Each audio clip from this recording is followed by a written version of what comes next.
What's going on, everybody? Welcome back to another episode of Blerdkast Live, and happy Pride Month, everyone. Happy Pride Month. Welcome to the show. Sorry that we did not have last week's show. We had a little issue we had to take care of behind the scenes, but that's over with. And tonight we have a brand new episode. But before we begin, for those of you who are in the Atlanta area and you are familiar with Challenges, Games, and Comics, please go to the link in the description and donate to Challenges, Games, and Comics. They are in the middle of a weird situation, but we'll have more on that later in the show and next week. But before we start tonight's show, I'd like to go ahead and introduce my fine panel of subject matter experts. I'd like to start to my immediate right, Ms. Babayagaha. Go ahead and introduce yourself. Hi, I'm Beauty Babayagaha on YouTube, Instagram, TikTok. I am a cosplayer and Power Rangers lore expert. I like to say I'm a Power Rangers theologian. Okay, awesome. Great to have you on the show again. Let's go ahead and go with the Blerd Explorer. Go ahead and introduce yourself. All right, what's up, y'all? My name's Philip. I go by the Blerd Explorer on TikTok and Instagram. My content, my theme is Black travel, Black gaming, Black food, Black teacher, Black writer, all Black everything. Awesome. We're gonna jump down and introduce my buddy Isiah. Go ahead and introduce yourself. What's up? I'm Isiah, cosplayer. I'm on Agent Meep on Instagram and main character Ish14 on TikTok. Content creator, teacher, you name it, I probably have done it. Awesome. Thank you for coming back to the show. And last but not least, welcome to the show for the first time, Miss Jetti. How are you doing today? I am doing great. Like I said, I am Miss Jetti. I'm a cosplayer, huge Power Ranger fan, watcher, enthusiast. I do cosplay Power Rangers. I cosplay a lot of different things. And I'm also the founder of Ranger Boom Baltimore, a new Ranger convention in Baltimore City. Awesome. It is finally awesome to have you officially on the show for the first time. So thank you for just taking this time out. I know you are very busy right now. So again, just thank you so much. Matter of fact, let's just go ahead and get into it. So since it is Pride Month, we have so many different topics to talk about, and I just want to go ahead and jump right into it. Let's go ahead and talk about Men's Mental Health Awareness Month. Miss Babayagaha, I know you have a couple of things you'd like to say about that. I think Men's Mental Health Awareness Month is definitely exciting that it's a month. One of my friends told me that it's been a month since 1994, and Pride has only been a month since 1999. So they've both been doing their business for a while. But yeah, it's being weaponized by homophobes to try and pretend that we can't talk about Pride because it's more important to talk about men's mental health. And I was like, hey, man, it's not a competition. Two things can be important at the same time. No, I agree. It can be important, especially for someone like myself. I'm a Black gay man, and I suffer from mental health issues from being a Black gay man within this country. And the fact that I saw the video that we're kind of joking about that you posted, and the fact that you had to address it because it was being weaponized in that way. It's like, come on, we live in the year of our Lord 2026, and we still have to go through these things. Multiple things are allowed to coexist at the same time, and intersectionality is a thing. Like you can be gay and still advocate for men's mental health awareness or just mental health in general. But since we are on the subject of mental health, I would like to open this concept up to the entire board. Mental health in queer spaces, period. How is your mental health, and how do each of you deal with your mental health? I guess I'll go first because mine is a little bit unique. For those who don't know, I'm one of the very rare, basically the shiny Pokemon LGBTQ space, aka the trans attracted guy. So I deal with the dolls. And also, also shout out Happy Juneteenth too, because Juneteenth month as well, so it's coming up very soon. Yeah. Because like you said, multiple things can happen more than once. We could do two or more things, but mental health wise, it can be challenging for us, especially in this type of space, because one, there ain't a lot of us. I mean, there are trans attracted guys who date trans women, but it's like who openly do it, who are living the truth. Like it has been a challenge to deal with that, even in a place like Atlanta. One of the challenges, I'm sure we'll talk about later. Okay, personally, I don't care what people say or think about who I date, right? But let's be real, we're all human. Sometimes it does get on your skin, at times, especially as a black man. Because obviously, I'm sure you all heard the story. You all seen the stories about like hearing how, especially in the 2010s, right? You seen about insert rapper or some random black guy got accused messing with a trans woman. People got in the clown him for that shit, right? Like nowadays, I'm 35, so now it doesn't really bug me that much. But sometimes you do let your guard down. It does get to you at times. But sometimes, like, damn, I wish I don't have to deal with this. But I think what helps me keep it grounded is one, I'm in a support group with other guys like me called Men Like Us. So it's a support group for black men, other men who are trans attracted. So seeing black men who are dealing with the same situations, and one of them who's actually married to a trans woman, that's kind of like helped me keep navigate through things, because it feels like I have a space where I can talk to people about this stuff. Awesome. That's awesome.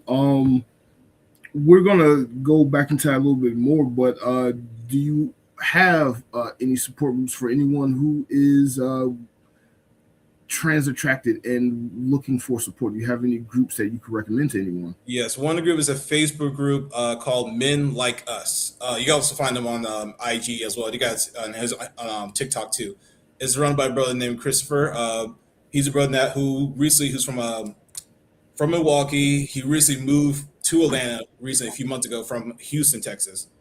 And again, for me personally, like, I thought I was the only guy out there. And he told a story like he runs to like I think like, oh, I'm the only guy who's also trans attracted. You feel me? And then seeing that helped me. This is back in 2020 during lockdown, because discovering this group, it was a podcast too. Having a group where other men who had similar stories, who deal with the same insecurities, talking about, and also, especially when it comes to the day when I do introduce my trans partner, when I have one, to my family and friends, I know it's going to come up with its own unique challenges and such. But knowing that I got support group, other men who's been in that same boat, where you got some family members who are going to support, who don't care, and others who are going to lose their shit. So just having that support group helps a lot. Awesome. Anybody else want to pick up the question? Nope. Okay, cool. So we'll move on to our next topic. So the Nerdy Spaces series is a series where we welcome people from different aspects of nerd culture. And tonight we're doing queer people in nerdy spaces. Every single one on the panel, including myself, we are queer individuals who are actively making a difference within our own nerdy communities. And I would like to go around the panel and have everyone just promote themselves and tell everybody what it is you specifically do in the nerdy space, in your specific nerdy space, and what events you might have coming up. And I would like to start with Miss Jetti. Yeah, so I have Ranger Boom Baltimore coming up, a Power Rangers themed convention in the city. It's brand new this year. Yeah, I just kind of thought about how I wanted to bring, I don't know if everyone's been to Ranger Stop in Atlanta and Orlando, but it's just a good time to be able to hang out with some of your favorite actors. And I just reached out to them and kind of decided I wanted to bring that same kind of vibe and energy to Baltimore City. And it's been definitely a challenge, but it's been fun. Okay. Tell us a little bit more about Ranger Boom Baltimore. When is it? Where can people get tickets? And who can we expect to see? It's August 8th of this year, from 10 to 6. It's Saturday, August 8th. And it's at the Lord Baltimore Hotel in the city. You can go ahead and pretty much just like, you can get tickets at rangerboom.com or rangerboombaltimore.com. Oh, no? I know it's August 8th. I think we lost James. Okay. We'll get her back soon. But we have some of your graphics up right here. Yeah, I appreciate it. So we've actually gotten a couple more actors since that one. So we've actually booked Austin and Brandon J. McLaren, and let's see, I don't think I can send a new one, but yeah. So August 8th this year, you can buy your tickets. Oh yeah, there's the new one at rangerboom.com. And you can get your tickets there. You can also get them that'll lead you to the Eventbrite, which is where the tickets are. We just wanted to make it like really accessible to everyone in the city and just kind of have a good time for people who love Ranger fans and who don't have the means, to be able to travel to Atlanta or Orlando or even Philadelphia, to get to Ranger Stop or even the West Coast for Power Morphicon. So I just wanted to bring that vibe here and just kind of have a good time. Awesome. James, we lost you there. You was about to say something. I'm not sure if it was me, but it looked like Jetti disappeared. So I was trying to cover, but I didn't have as much information as her. All right, gotcha. I think we covered it, but you have anything to add? Because I know you're going to be there also. I am going to be there. I am super excited about this because there's going to be so many great actors there, and all of my friends are going to be there, and we're going to have a blast. Awesome. I really hope I can make it out there myself beginning of August. That's going to be a fun time. And I've never technically actually been to the city limits of Baltimore, so that would be a nice trip to do. It's a good time. Baltimore is so much fun. So we want to welcome everybody. It's a grand time. I'm telling you, a lot of the actors also haven't even been to Baltimore before, so this will be their first time. And we want to make sure we show them a good time so they continue to come back. Yeah. Awesome. That is awesome. Now I know you said you have you got some new guests that are coming, but are there even more guests that you're reaching out to that you haven't confirmed yet? I know you probably can't say their names until they're confirmed, but are you reaching out to more guests?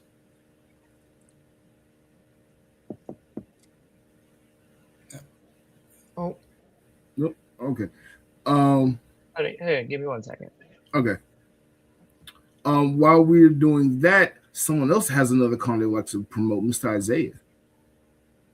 Sure do. And just having a moment there because hey, I'm neurodivergent. It happens. Vocal stem. When she said Baltimore, I immediately thought about the Cosby Show, and so you was in Baltimore having big fun. And so I'm sorry, it just happens that way.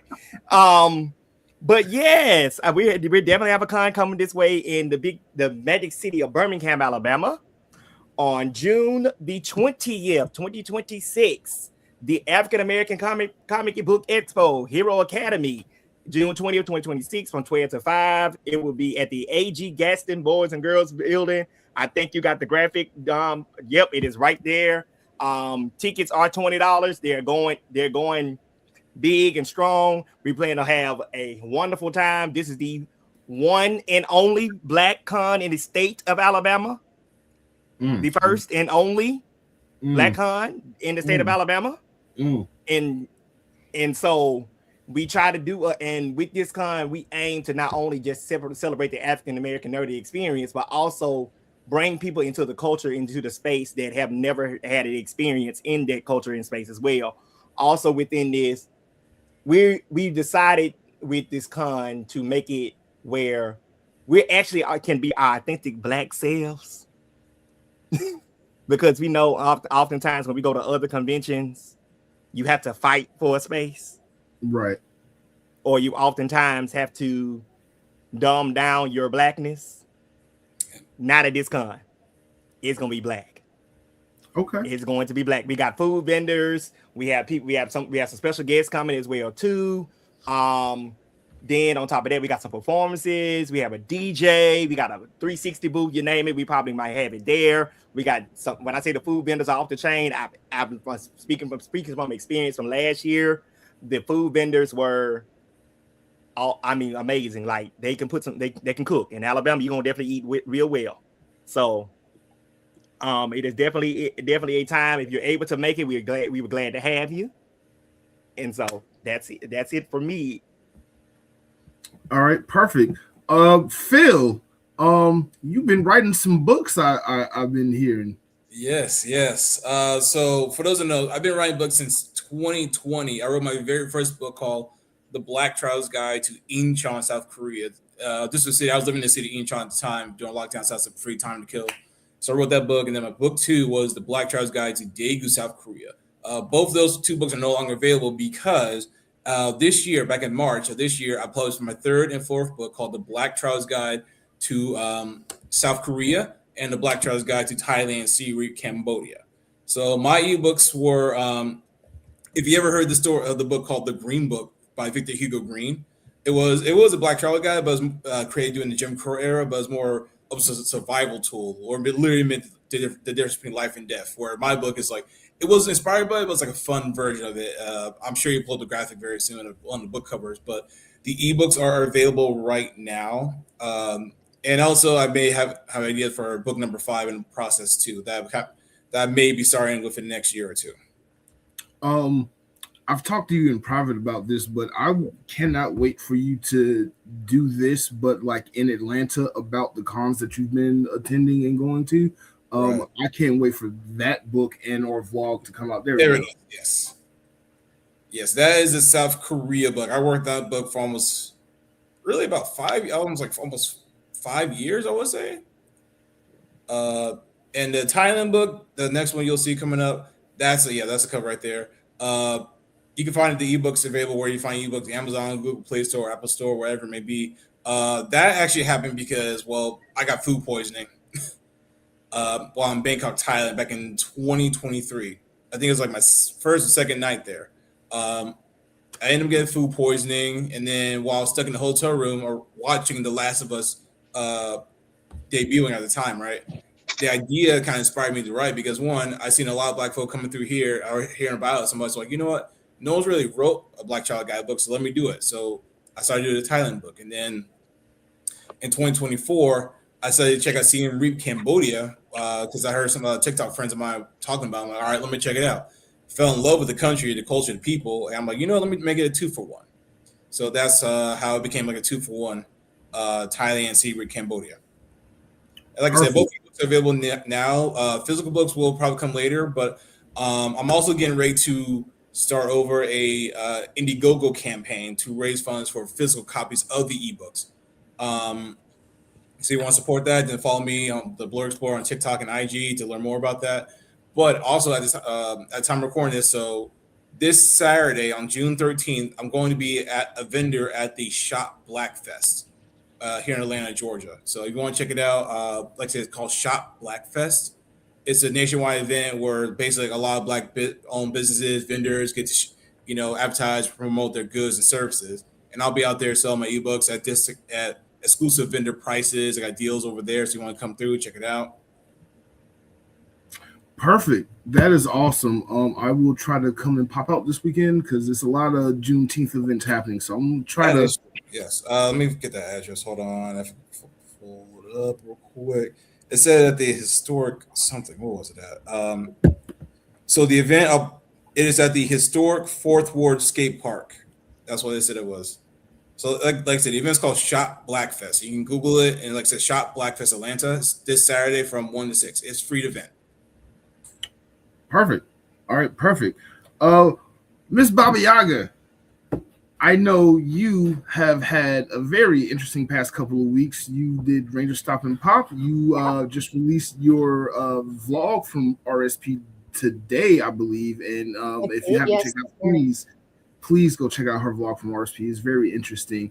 A lot of people like different types of sandwiches, and I questioned what a sandwich was at one point of the video. So why don't you tell us what was your experience like at Ranger Stop and Pop this year? What were some of the things you were excited to see, and what is your overall opinion of the state of this year's con now that it's under new management? Well, as always, the thing I'm most excited about is seeing my friends. I was really excited about, the cons and the actors and the shopping and everything the first couple times I went, but then it just becomes like, this is one of like 4 or 5 times a year I get to see these people, and I just get so excited about seeing all my buddies. But I mean, I love that con. It's one of my favorite ones. I know there was a lot of nervous energy about the new ownership, that it might be wildly different. I think that it's probably going to be a little more different next year, because this was kind of the transition, the handoff. It was a little slower, which I think is a perfect storm. It's a PMC year. Other cons always lose some attendance at PMC years because everybody's doing that. The economy is kind of in the gutter. They announced that it was over last year, and then maybe didn't advertise enough that it wasn't over because they sold it to somebody. So Could have been a little busier, but I think everybody that went had a good time. But yeah, I'm looking forward to seeing what the new owner does with it. And I mean, I'm definitely going to be there next year.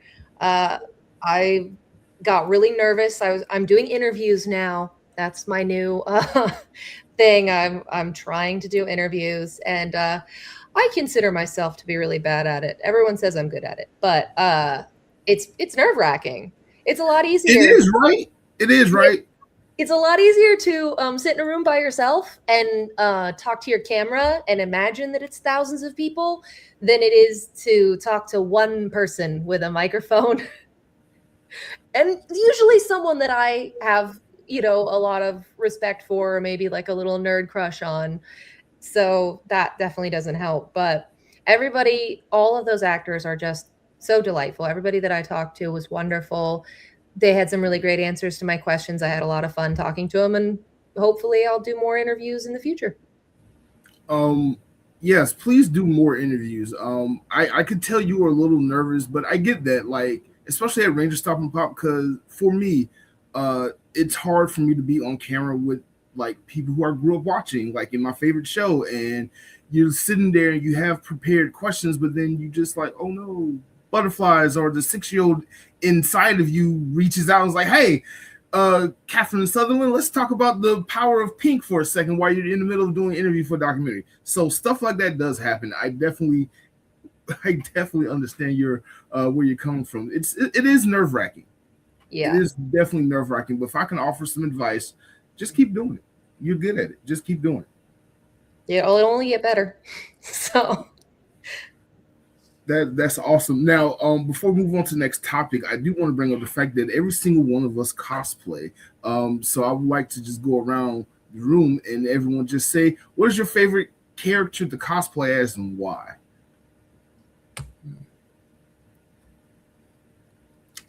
Y'all don't have to answer it at once.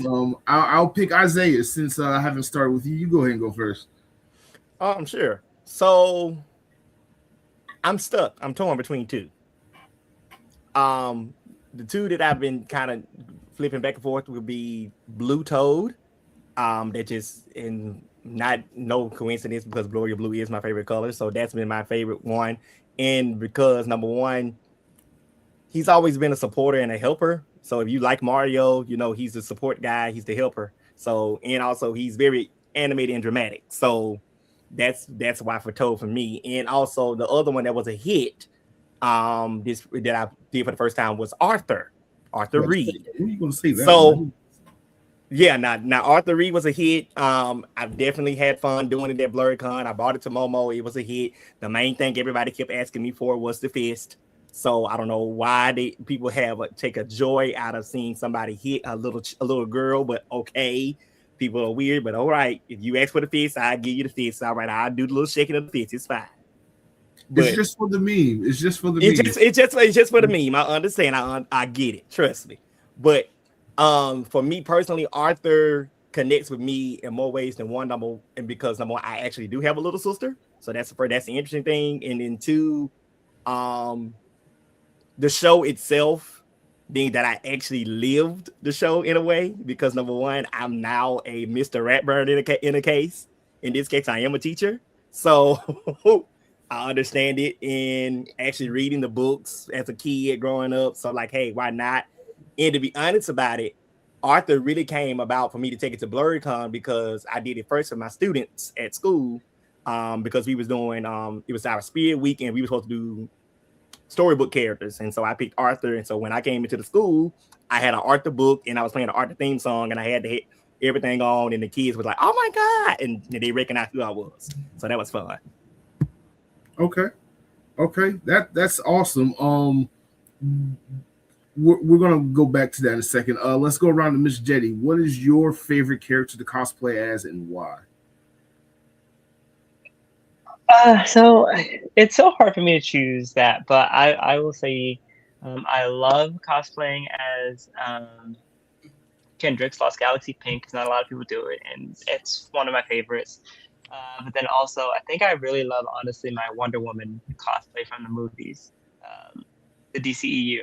It's just like what they did in like reinventing her costume instead of just like fabric into armor is just phenomenal. And I love bringing that powerful character to life, you know, in a sense, and just kind of having that and wearing it around cons and stuff like that is so awesome to see people do that. And then also being black while I do it, you know, it's another pretty cool thing. It's such an amazing cosplay, and I've had it for about 5 years now, and I love being able to just bring that out every now and again. The only thing I don't do now is I don't wear the heels anymore, but I bought tennis shoes to rock with it. But otherwise, I love the Wonder Woman cosplay. It's such a good time, and the cosplay is sick.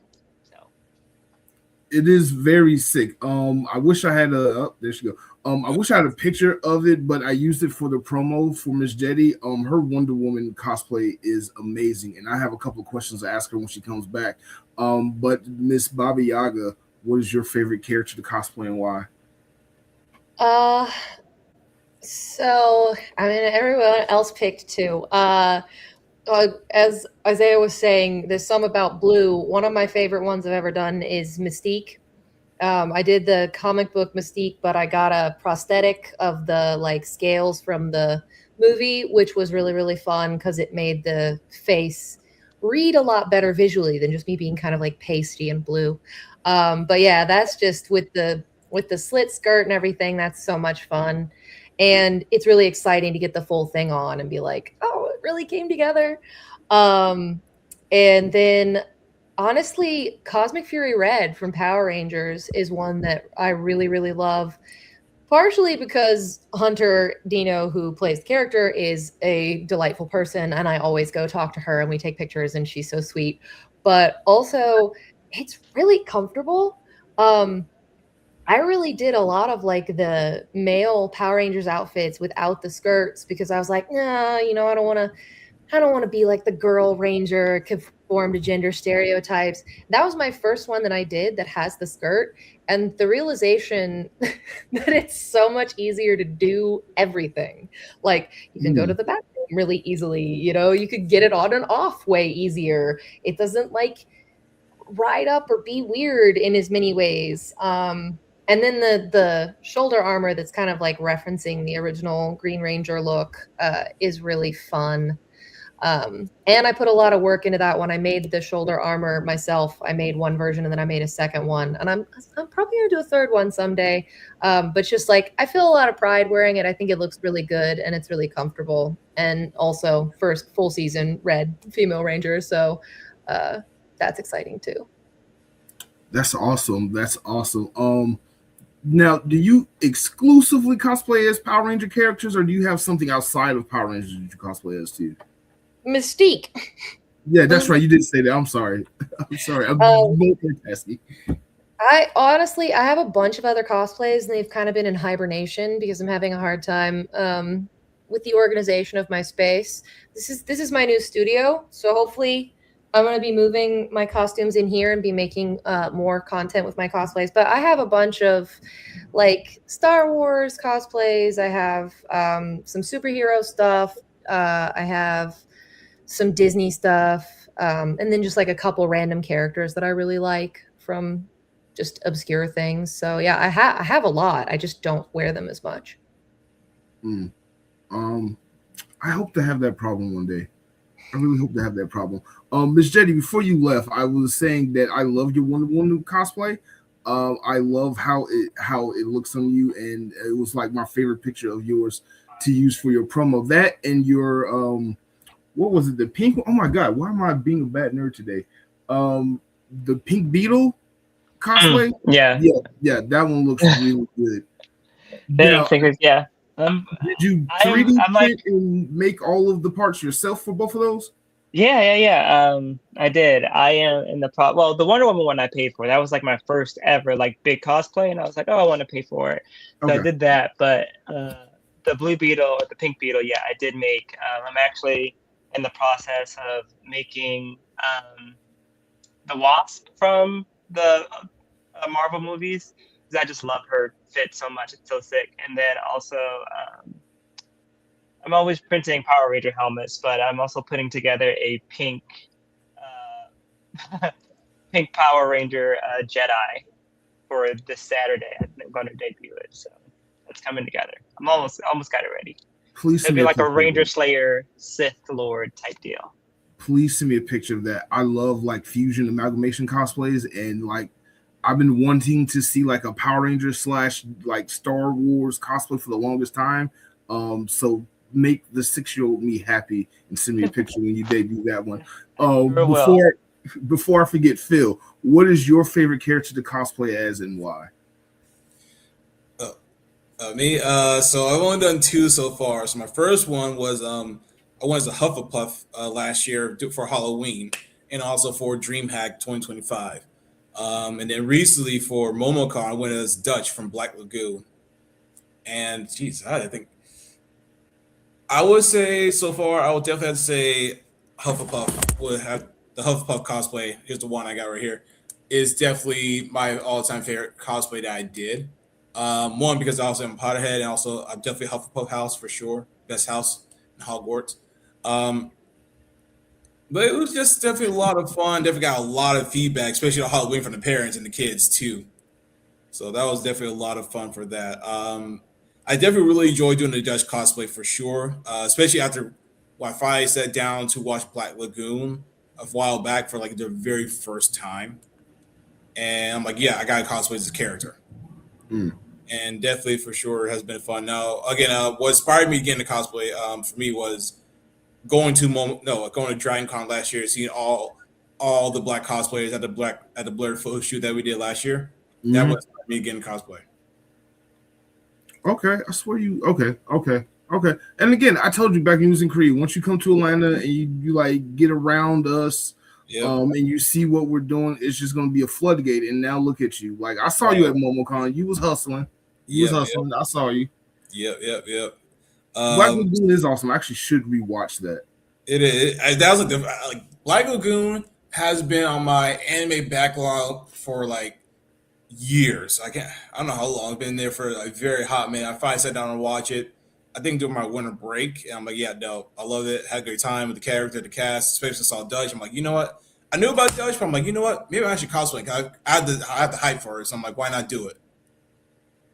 Awesome. Guy in the chair, bring that last comment back up. I would like to actually ask that. That was actually a good question. So question for everybody. If anyone would like to answer, from the live chat, have you found it easier to exist in as a queer person in nerdy spaces?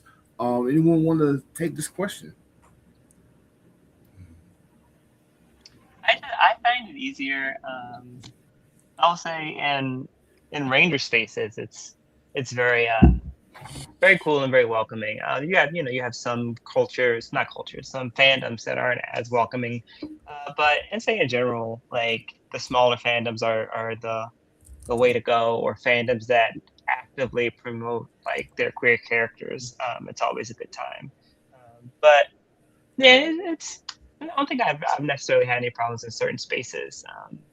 I think also we have BlerdCon here in DC, which they, they are very, very big on accepting everybody, queer, straight, no matter what. Like if you're there for a good time and to celebrate nerd culture. So I think that at least around here, that space kind of brings everyone together. I will agree. BlerdCon up in Arlington, Virginia, they are very accepting and opening. And I actually didn't think they would be when it came to LGBTQ, because of how Black culture is and how, that's a whole rabbit hole. But no, they're very accepting. For me, I find like any space that's not on the internet, the internet is where you get most of the trolls and people trying to hassle you for just existing. But when you're actually at a con, like everybody's just happy to be at the con and to be in that space, to be in a safe space. Like the Black Geeks and MomoCon shoot that we did. Oh my God, that turned chaotic and also awesome and exciting at the same time. Everybody was singing, dancing, and laughing.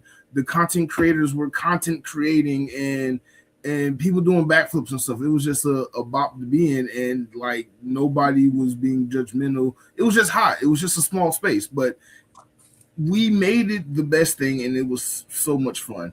It was so much fun. And since we have that question, I'm going to bring this up from the outline.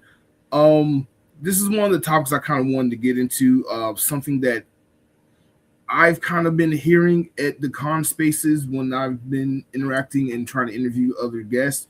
I'm not going to bring up the person's name in question, but they gave me this idea about having a talking point where we talk about queer people who exist in heteronormative roles in society, i.e., teachers, firefighters, whatever the case may be, military for that matter. It seems that a lot of people, especially today, are trying to make their space homo-free, if that makes sense, and defining that what gay people can be and what they can be. And I just want to ask everyone, if you want to talk about it, what is your day job, and do you want to talk about some of the issues you face within your day job? I know two of you are teachers. I know one of you is a firefighter. So I do have some questions I would like to ask you all about that. So I would like to start with my teachers. Isiah, Phil, since I know both of you are male Black queer teachers, and I know not only is there a shortage of Black teachers in the education system, especially within the South, there's a rhetoric that you can't be a gay teacher in the South and teach children, especially like elementary age kids. Have any of you faced any rhetoric of that nature, or does your queerness even come in to play when it comes to your actual occupation? I know that was a lot. For me, no. I think because one, I don't talk about it, and plus some of the parents don't know about it yet. That's the thing. So that's a big one. But I won't be lying. I'll be lying to say sometimes I do have that concern, because let's be real. Teachers are being attacked because, especially by the right, they're in a typical fascist play, but they blame teachers for the problems of society. And I'm like, now for me personally, there's especially the whole belief that teachers are trying to indoctrinate the kids, be gay or trans.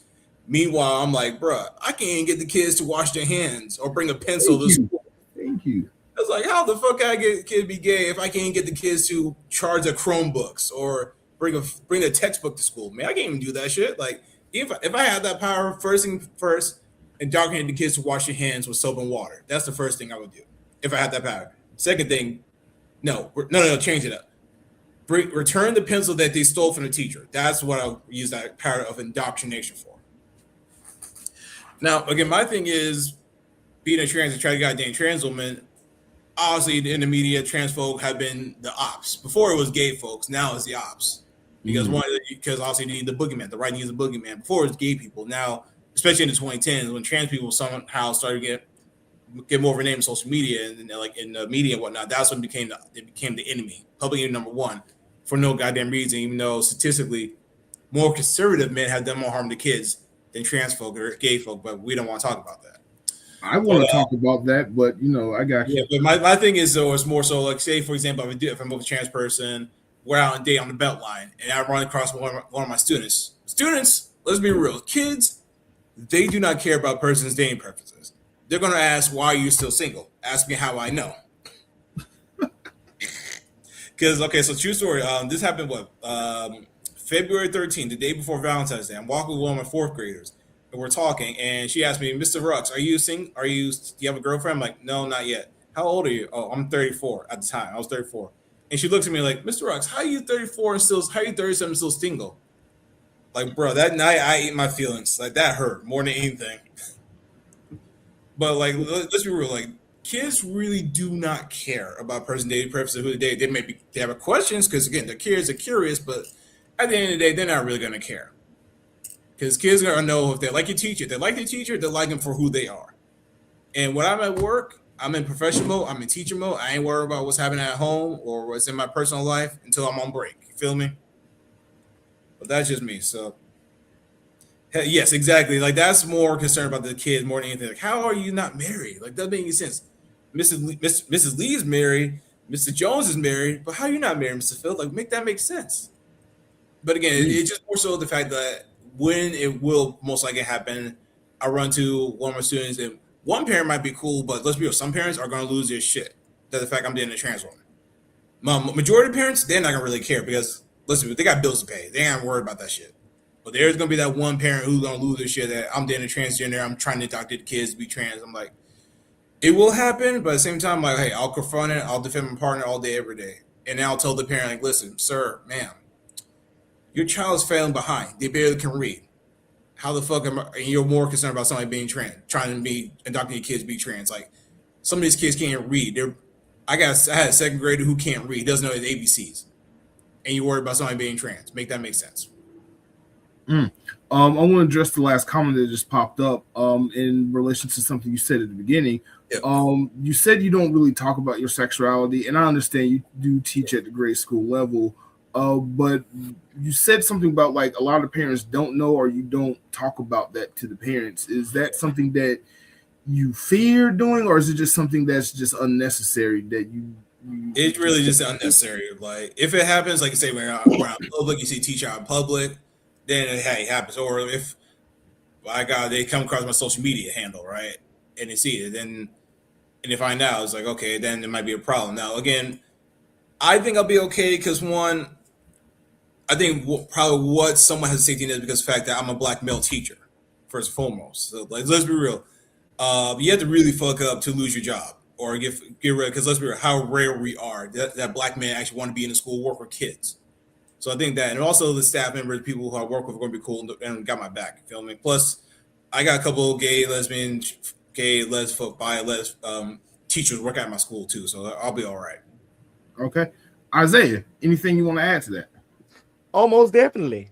Okay, now, Phil, I want, for context purposes, where Sure. area are you an educator in? I'm in Atlanta, so. Are you in Atlanta? So that now you okay. Now I'm gonna preface this why I'm saying this. I am in the Black Belt area of Alabama. So that gives you this gives you the historical areas of Selma, Alabama, Montgomery, Alabama. That's a lot of Bible and religion toting heavy area of the state of Alabama. So when you take that into the account, for me personally, I don't have to bring it up. Right, same. It's not nothing to me to discuss because number one, honestly and truly, this is why I tell people sometimes you don't have to ask a question when you already know that. Why ask a rhetorical question when you already know the answer? Then on top of that, I give you visual clues in my room to let you know what it is and what it ain't. If you see that your child comes home every day with colored paper for homework,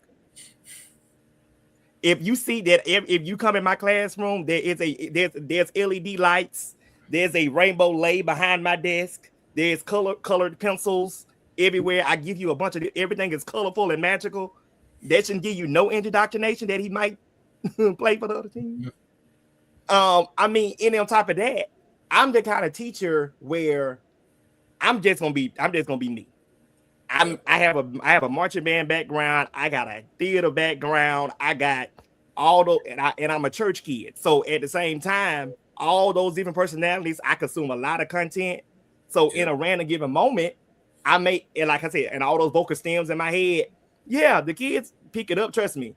I'm gonna tell you like this. I've had an experience. What it was, when I was teaching in the middle school sector, actually, I taught 6th grade.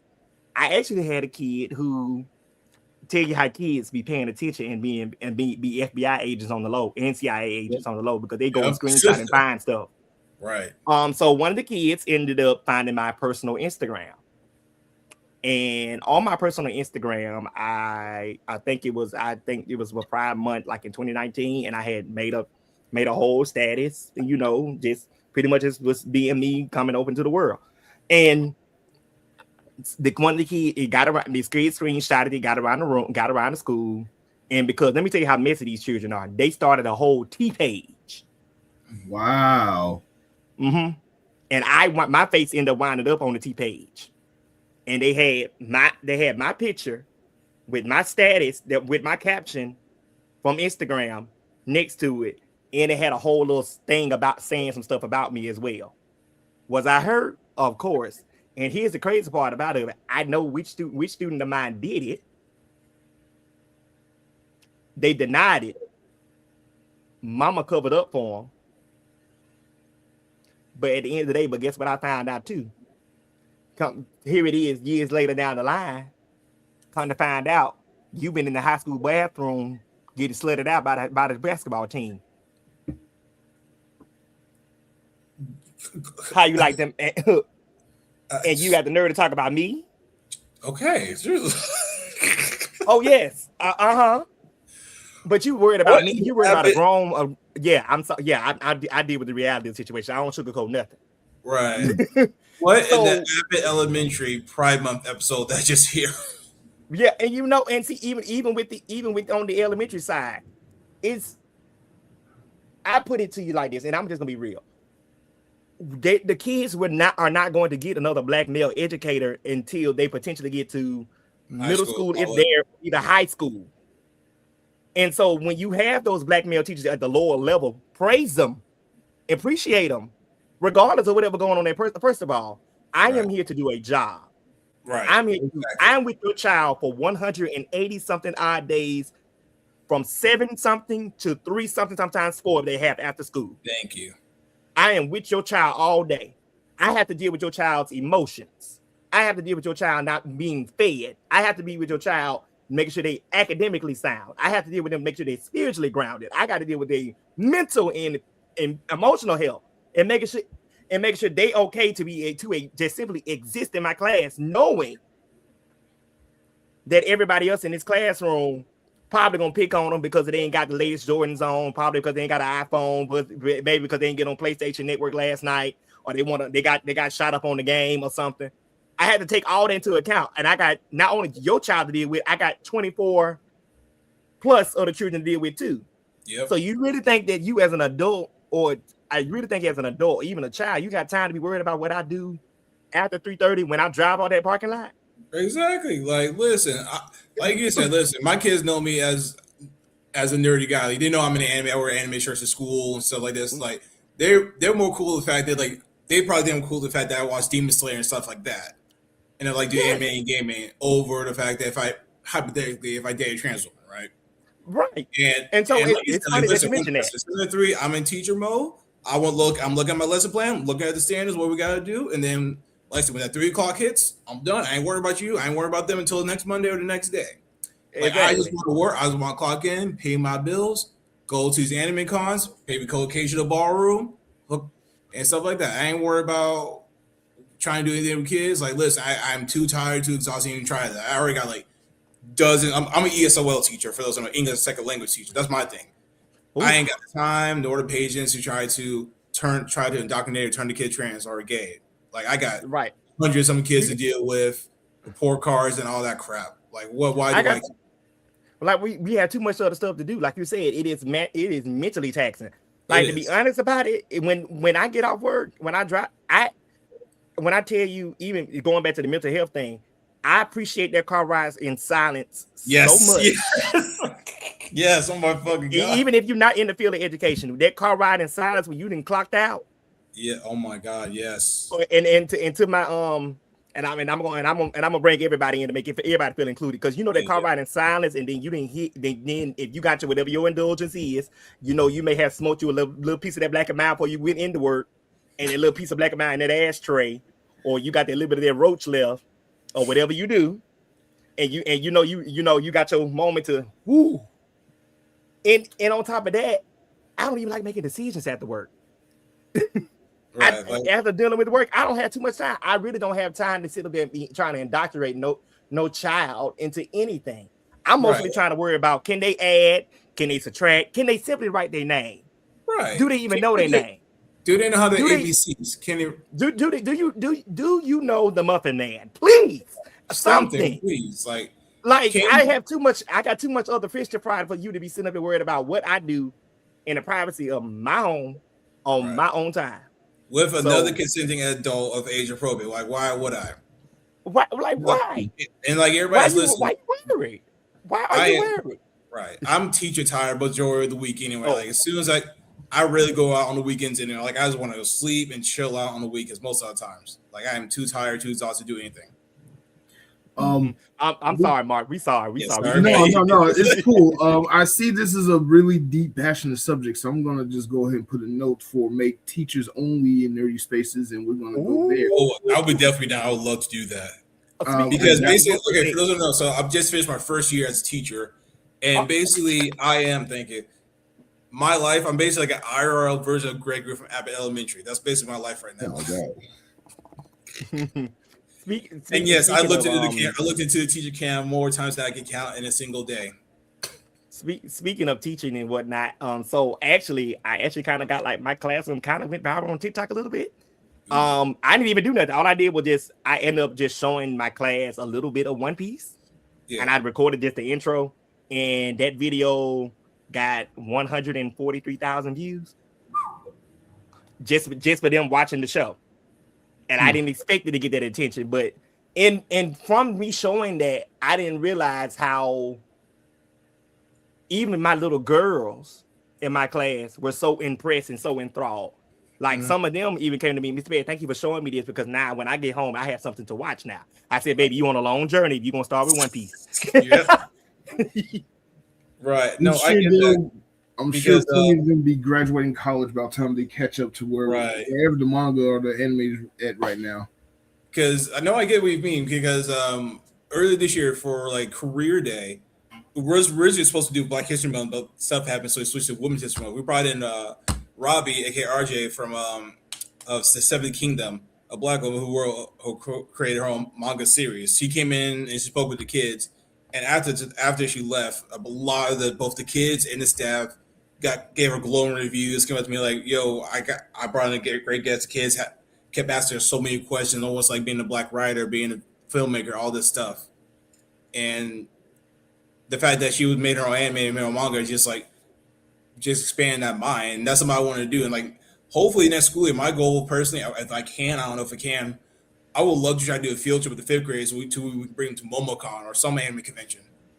Or if not, probably start our own con at the school or something like that. I don't know. I want to try something. That might be a better idea. Momo actually, if I'm not mistaken, they usually have a partnership with somebody who actually sponsors badges for APA students. So, or any Atlanta student. So, hey, check it out. You never know. Right. I don't know. Maybe we'll figure it out. Like I said, but that's basically it, my dear. I know we're checking y'all's time though, so please go ahead.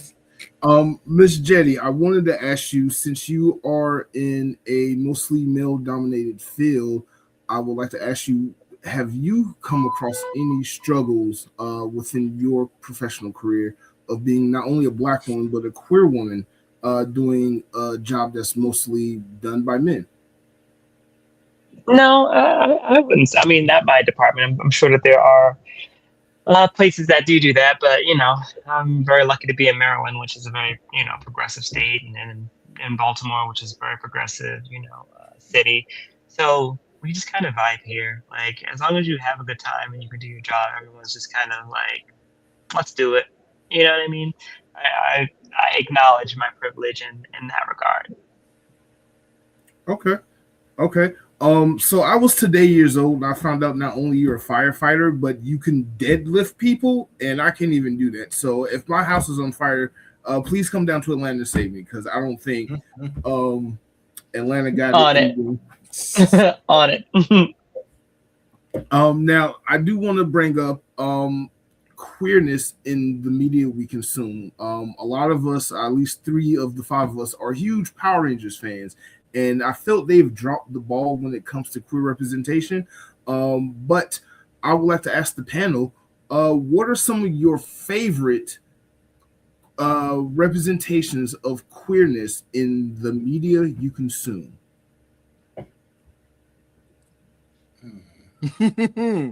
I'll take a stab at it, no problem. Okay, my one show that I honestly wish that Ryan Murphy would not have let go was Pose. Yeah. I really, really wish that they could have found some more writers a bigger budget to keep it going, because there was so much stuff within Pose that should have been addressed and talked about in on a grander scale, because that was one of the very first. I'm gonna be honest, when the first episode dropped, I literally cried like a baby, because this was the first time ever seeing a show where I found a character that I can actually interlink with. I actually can see myself in that, and that character was Damon. Me and Damon, even though I never had not had the same experiences as Damon, but however, I saw a lot of Damon in me and Damon. So yeah, Pose is definitely one of those shows. I can't really think of many others, honestly and truly. Well, yeah, here it is, the Upshaws. Because that I'm gonna tell you about that. The reason why I say Upshaws is because the oldest son, and his character is like, this is the first time you ever seen a black man who is masculine presenting attract other black men who are also masculine presenting, because you're typically in society they use, or in movies or characteristics, they usually try to put a black man with a person that is not black, or even just somebody, a black man who's usually been on the feminine side. So seeing something like that was definitely something for me. I 10-10. And also, even though my background is men on film, and these are two heterosexual guys pretending to be queer, but however, seeing them acted out and during that time period was really, really a gutsy move, because in the time span of when this show was shot, you didn't see much of this. So, and on top of that, they did it in such a respectful and tasteful way, and it was funny. So yeah. Oh yeah, and Steven Universe, of course. Just a note about Steven Universe. I didn't even I knew it was a queer show, but it never registered to me as a queer show. I was just there for the songs, and then I was like, oh, okay, I get it, musical. But no, Steven Universe is the best. But anybody else, go ahead, take it. I recently discovered a new X-Men movie called The New Mutants, which is about a branch of younger characters in the universe going through a bunch of traumatic experiences, and they have like a whole comic book arc of their own. And it has gay characters in it. I didn't grow up with really any gay representation in anything that I watched, other than like headcanon or queer coded or innuendo, and it was kind of a magical experience watching this cute little very dramatic X-Men film. I'm super into X-Men, and they're these two just adorable little teenage lesbians, and it was like I went back in time and healed like 12-year-old me. I was like, oh my god, let's just pretend that I was obsessed with this movie when I was 12. I'm just going to form that false memory right now. I've been watching this my whole life, and this was my jam. That's awesome. Since Isiah brought up positive portrayals of masculine gay men, I'm going to bring up P-Valley. P-Valley, if you know, it is a really, really good show. But P-Valley, not Phil's face. I'm sorry, Phil's face. What is the rapper's name in that show? I can't remember. No. Just that show. Like, I was watching it. Lil Murda and Uncle Clifford. There you go. Yes. I'm like, oh yeah, I forgot about P-Valley. I gotta watch that show. But yeah, please continue. Yeah, P-Valley. So funny story. When I was introduced to P-Valley, it was my homeboys, my straight homeboys, was telling me, "Oh, you gotta watch the show P-Valley. It's like strippers and titties everywhere." I was like, "Okay." So I watched it, and I'm watching it. By the end of the first episode, I had to call him back. I was like, "You know what this show is about, right? Like, you recommended this show to me, and you're raving about this one aspect of it, but that has really nothing to do with the show." Kind of now questioning why you recommended this show to me, but I up until that point, I never saw positively in the way masculine black gay man represented. It's always, especially in Hollywood, the trope to where they have to demasculate a black man or humiliate them, especially if they are playing a gay role. They have to make them more feminine. Like, don't get me wrong, I have like no issues with the feminine men. Of course, like characters like Jack from Will and Grace, that was for the longest time the only representation I had of any queerness, and I had to sneak and watch that show growing up. Same with Queer as Folk. So I like seeing black men portrayed positively in the heterosexual realm. Anybody else got something they want to add to that? While I get this honestly, for my side, like we ain't got nothing. Like the closest thing we got is going back to the show Pose was Blanca with his and her fiance, I think Christopher, a black man, then a trans woman. That's like the closest thing I got. Like all I had before then, like everybody else, Jerry Springer, the Jerry Springer show. If that's literally all we had, because let's be real, like because especially media, or if you do hear in media a lot of times, it's usually like trope of trans women tricking a black man and like that Tubi type of stuff, right? Right. For sure, like, and majority of the time, I'll keep it 100 with you. Majority of the time, it's usually the opposite. Like the guy is almost always in real life, like the guy you hear the stories about, like trans women getting unalive, right? Majority of the time, the guys know. There was no tricking involved. Now, are there rare cases of tricking, like a la Cindy Star, Chingy type of shit? Yes. But majority of the time, the guys usually know. Mm. And like I said, like because I think it would help for more men, like guys like us who exist, feel more comfortable on our skin if we have more representation. I ain't talking about like no Tyra Perry drama, like couple drama. Like give it like basic romantic couple dramas, like you see within the gay les couple scenes, like you see in movie and TV show. Like give us that type of stuff from a trans perspective. You know what I mean? I think that would help a lot.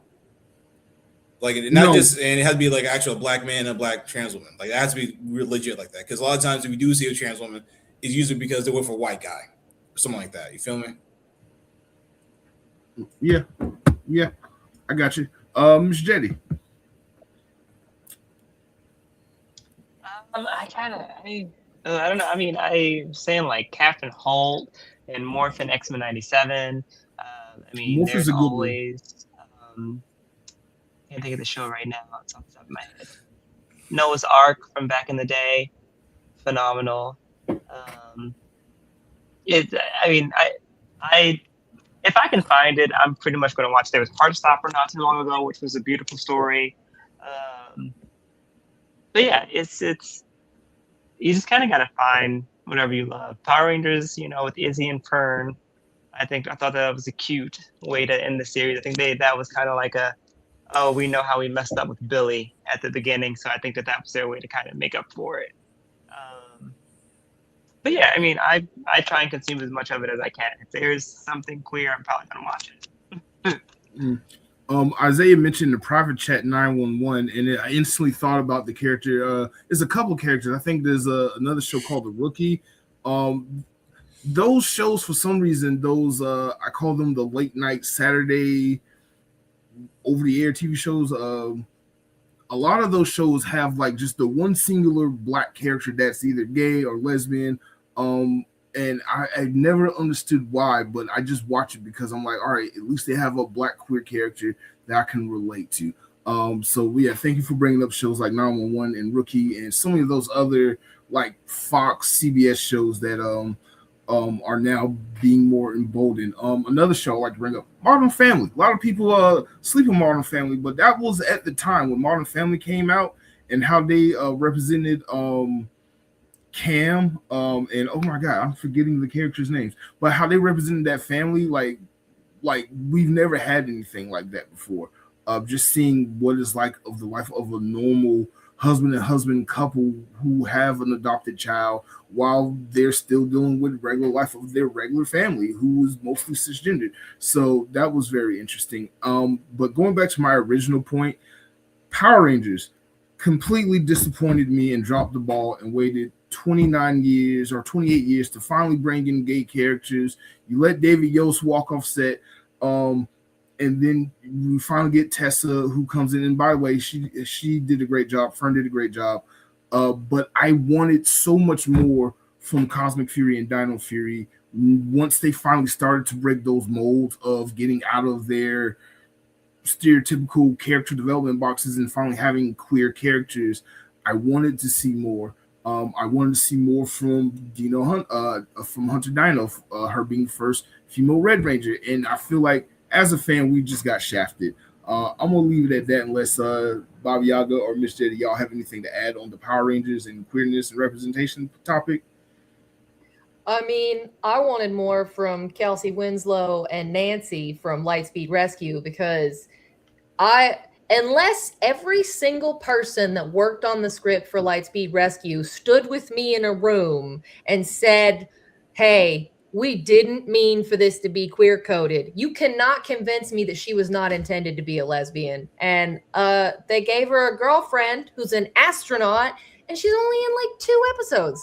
They show her in one and then they mention her in another one. And I'm like, if you were going to go all the way and have the queer coded character, I know you're not going to say the word lesbian because it was the year 2000, but Nancy should have been a recurring side character. You know, they should have been roommates because I needed that in my life. I needed that. You can't convince me that Andros and Zane weren't in love with each other. Right. They had a little thing before Ashley. They might just be a throuple. No, I think they had a little thing, and then that's probably part of why Andros is so mad when he thinks that Zane and Ashley are hitting on each other. He's like, okay, so I don't get either one; they get each other. If you like, he's like, oh, that's my girl, but he's like, no, that's my man.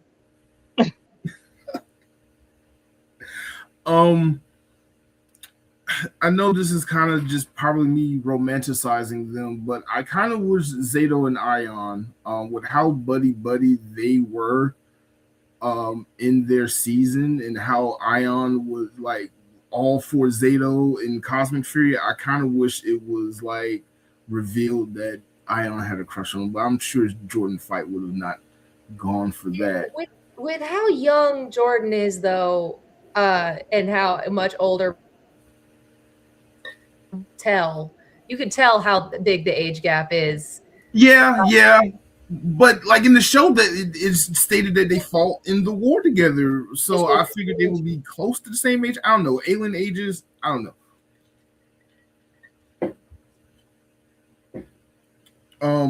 There were a lot of missed opportunities.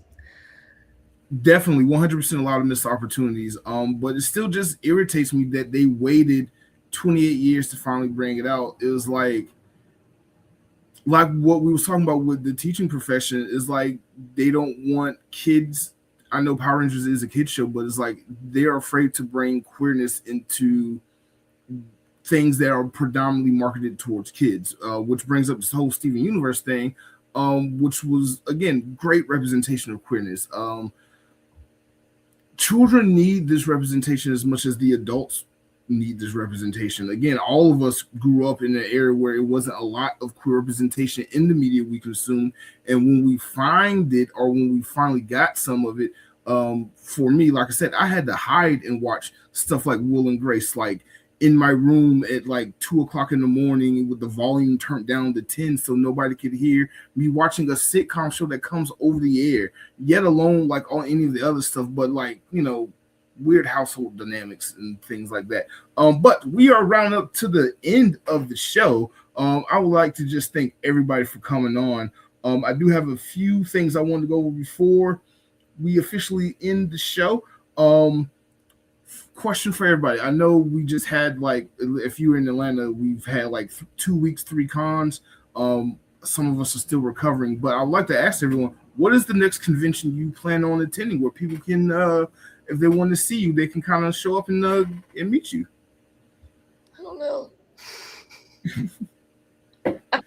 So I have Maryland Poppin' Horror Con. I'll be there. First I have, that's the same day. In the morning, I'll be at Maryland Poppin' Horror Con.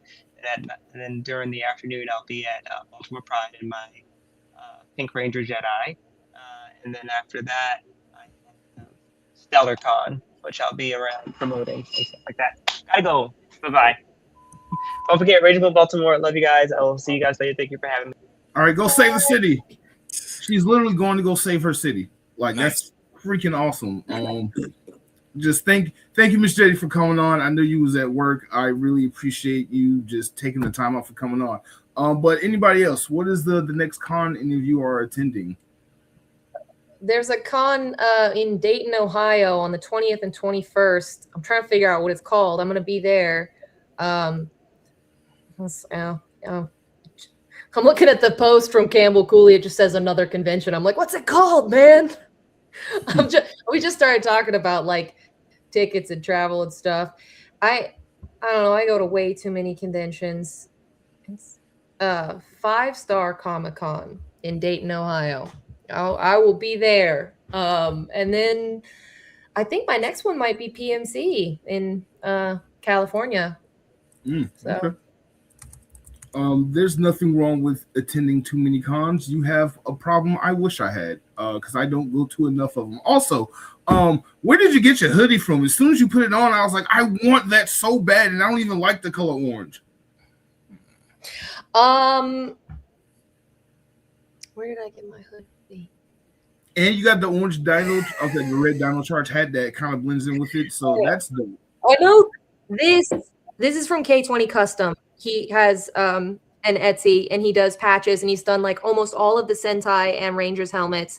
So I bought the helmet patch, put it on an orange hat, and painted which I know she doesn't have that on her suit, but I was trying to think of something to do on the bill, and it seemed like the shirt logo from Dino Fury was like a good thing to do.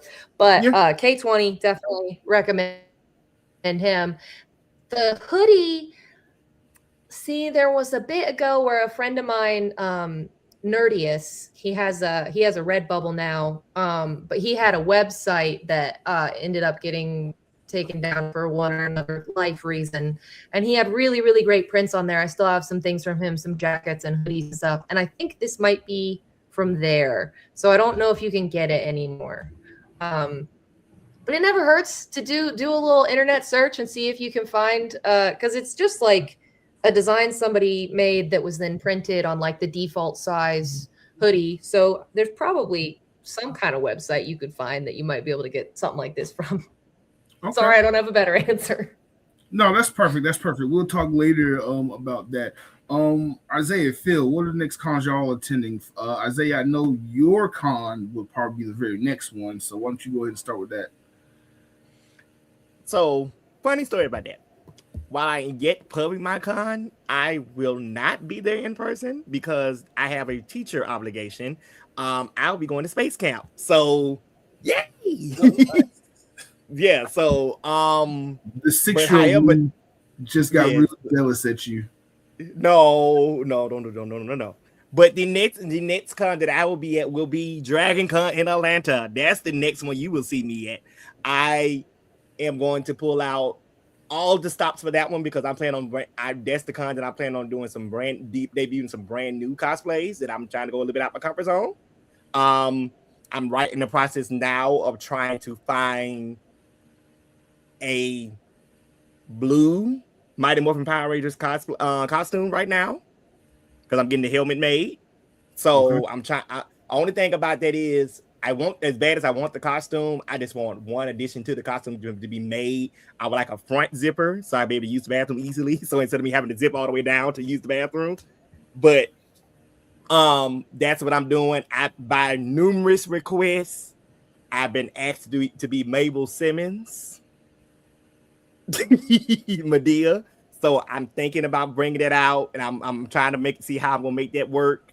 And I've got some other little knick-knack things I'm probably gonna bring into fruition. I'm definitely gonna probably talk over to Micah because we might do a joint thing where he's Major Pain and I'm Tiger. So I might do something. We might end up doing that collab together. So you never know. But Dragon is definitely on my next con to go to. But at that point, I'm a football head. I'm a band head, so I usually don't go to a lot of cons during football season. So after Labor Day, I'm on hiatus from cons until AWA. So that's it for me. Okay. What about you, Phil?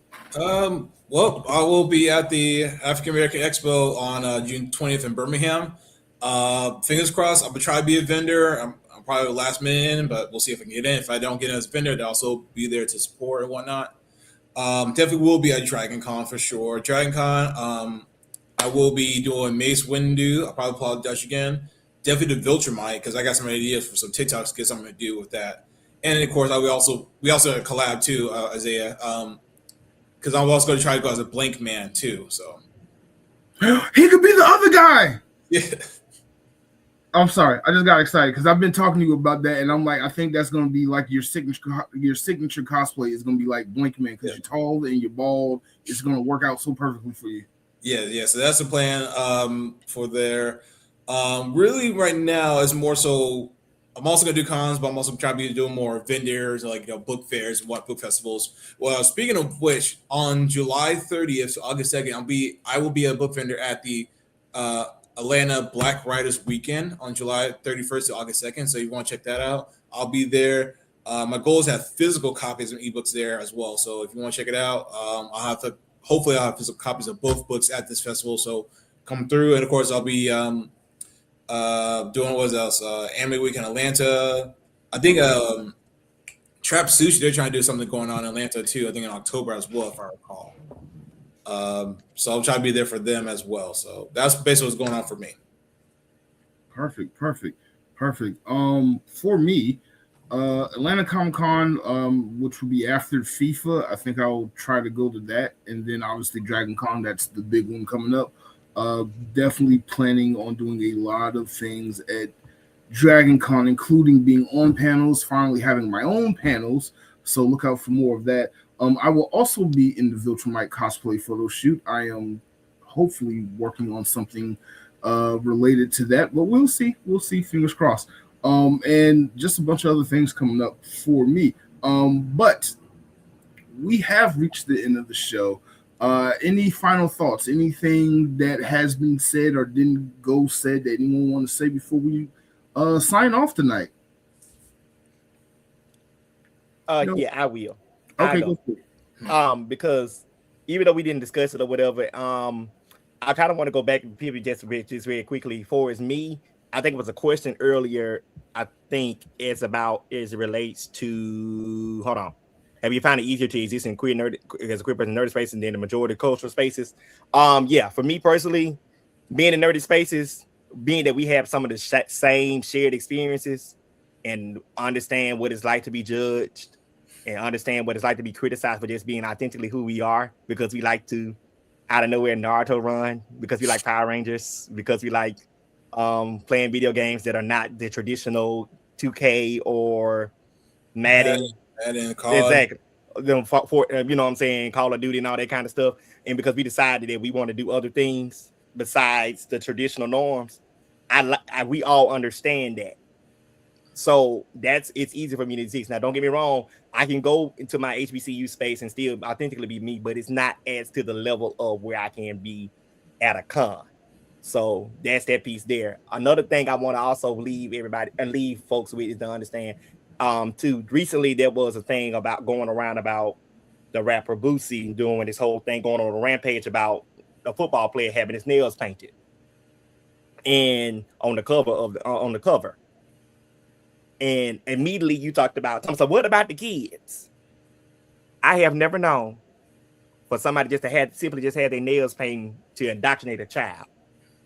You have other things going on in this world that could be way more damaging to children than somebody sitting behind getting their nails done at a nail shop.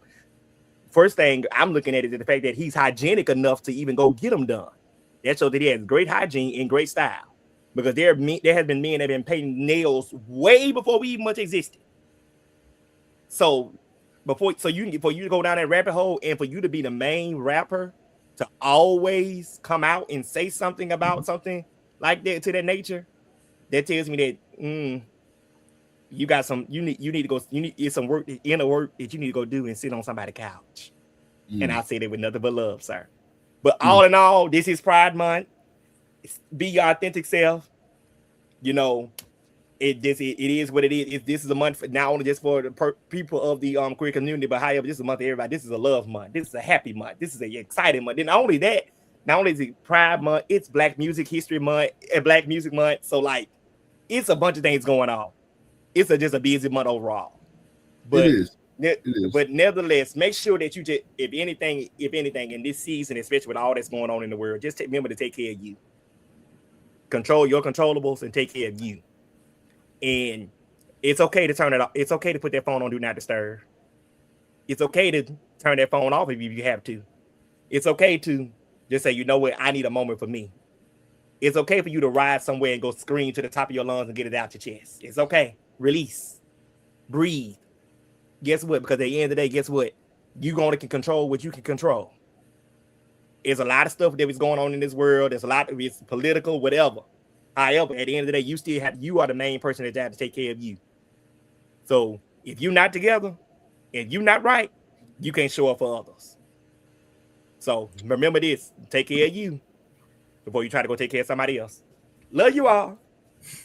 Now, I'm going to piggyback off that before we end the show because I don't think I answered that very question also. But for me personally, I actually struggle trying to exist in queer spaces, and it's because of me and my background and upbringing. Of course, growing up in Atlanta, being raised by Black cisgender men who all taught me that to be a man, you got to have many different women in your rotation, in your lineup every night. I'm struggling with de-educating and decoding the toxic masculinity that was instilled in me from my childhood and just other aspects of growing up Black and queer and not having a space to go to vent or have a space to someone to talk to even. So I find for me, I struggle in queer spaces versus other spaces like the Black nerd space or just even a nerdy space. But I know it's an internal struggle within me. I know it's something within myself I have to deal with and seek help for. Like I'm actively looking for professional help to talk about a lot of the eternal issues that I face with my sexuality, which I never thought that I had them until I tried to just exist in queer spaces and just be happy as a gay Black man and realize that, oh no, all this trauma and stuff is just crashing down on me that I never dealt with or knew was a problem. So for me, it is a struggle. But again, that's why I created shows, this very show, to talk about things like this with other queer people who may have had similar experiences. So if this show didn't help anybody, it definitely helped me. And I hope that anyone watching, anyone that's on the show, and the other 3 shows that we've done on this topic, somebody has found some type of solace or advice or something. And I'm going to end the show on this. One of my guests that's been on the show is probably going to end up being one of my favorite guests, Dr. Dana Holmes, cosplayer. In one of the last shows he was on, he said, you have to allow yourself grace. And I realized that very thing is something I struggle with, is allowing myself the grace to just exist and be. With that said, this has been Blerdkast Live. Where can everybody find y'all on the internet if they want to follow y'all? Can I say something real quick? I know I didn't get a chance to answer that question. Oh, yeah. Go for it. I'm sorry. Okay, sorry. I'll make it quick, though. So I will admit, I do find nerdy spaces more chill, more accepting compared to the Black LGBTQ space. I don't know, maybe because I'm new about this, though, but I personally find that being in nerdy spaces, obviously, we're surrounded by people who have always been in the outskirts, especially in the Black geekdom, nerdom. Like, we've always been the outskirts of the Black community, been the outsiders. So, like, going to a space where people are more accepting and loving is, like, more chill, right? Now, from what I've seen, I don't know if it's just a Black queer Atlanta thing or just Black LGBTQ thing in general, but I've always seen in that, like, everybody seems to see more fake. Everybody's like, because I went to the Black Pride event last year after Dragon Con. Like, it was a surreal experience going from a place where Dragon Con was like, everybody's just chill, having a great time, vibing, being out in themselves, almost fake, to go to a spot where, like, here, like in Black queer space, is like, damn, everybody just feels so fake. They're trying to stunt and shit. I mean, don't get me wrong, that does kind of occur in the nerdy space too, but it's more like low level, like you gotta be like high influence type of shit, where it's like over there in Black queer spaces, ballrooms, stuff like that, everybody's just trying to stunt, trying to show off and do shit. It's like, yeah, I'd rather go over here because y'all fine, but y'all just fake as fuck. Y'all just staging and shit. Where everybody is like, y'all more real in the nerdy space. But I remember you telling me that after Dragon Con last year, because we talked about it. Because I've always wanted to do Black Gay Pride in Atlanta because it's the same weekend as Dragon Con. And I'll be there too. I will be going back there making my content, being the Viltrumite landing on Earth in Atlanta. But that's my follow me on that though. But to wrap things up though, so if you want to follow me, I'm on TikTok and IG. Go by the Blerd Explorer, so you can follow me on there. And you can see where I'll post some new books and also future trials that I will be doing very soon in the next couple of years after I get my master's and stuff. So follow me for more on that front, and also when I publish my newest books. All right, Isiah, where can everybody find you on the internet? Oh, right here on Instagram. On Instagram, I like receive beside my name @agent.m.e.e.p. And then on there, you can find my link tree that goes to my other social media apps that I'm on. You follow me, I follow you back. I don't mind having conversations. I don't mind, if you want me to be on, even outside of this, if you want me to just to talk to your students about something, even just not only just from this aspect, even from the realm of even going to college, doing different things in life skills, whatever. Hey, I'm here for you. So Agent Meep is where you can reach me on Instagram. Main character ish on TikTok. Main character ish 14 on TikTok. Those probably be my main two social media platforms that you maybe can find. All right, perfect. Babayagaha, where can everybody find you on the internet? Hopefully it shows up on the screen. Beauty Babayagaha on Instagram, YouTube, and TikTok. I try to post pretty regularly. I got, of course, the long form stuff on YouTube, but I post the short stuff there too. Awesome. Again, thank you all for coming on. Also, I would like to thank Miss Jetti. You can follow Miss Jetti everywhere on social media, Instagram, TikTok, and Facebook, I believe, under Miss Jetti. That is her cosplay page. And then also you can follow her under Ranger Boom Baltimore. Please, Instagram, Facebook, TikTok, Ranger Boom Baltimore. Check out Ranger Boom Baltimore if you are up in the DMV area, part of that country. And for everybody else, this has been Blerdkast. You can follow me on the internet everywhere at Blerdography, all social media platforms, Facebook, Instagram, Twitter, TikTok, Fanbase, Blue Sky, wherever there's a social media, just put in Blerdography, you will find it. Coming up next week on next week's show, more on that challenges being forced to move thing. I will have the owner of Challenges Gaming in Comics, Tony Cade, on. We will dive deep into his situation and what's going on. If you have not, please hit the link in the description. Please go donate to his GoFundMe. It's almost fully funded, so help support one of the key pillars in the Atlanta nerd community by supporting Challenges Games and Comics. Until then, keep the conversation going in the chat, and I'll see y'all next time. Peace. Yeah.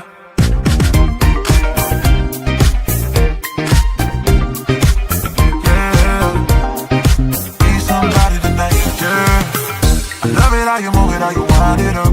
We can jump into it, we can line it up. We can stay slow with you, me. We can stay slow with you, me. Yeah. Need somebody tonight, doing that dance, digging that dance. I know. Need somebody tonight, be somebody tonight. Pull up on me. We've got so much to see. Maybe I can show you now. Lay your top with the top down.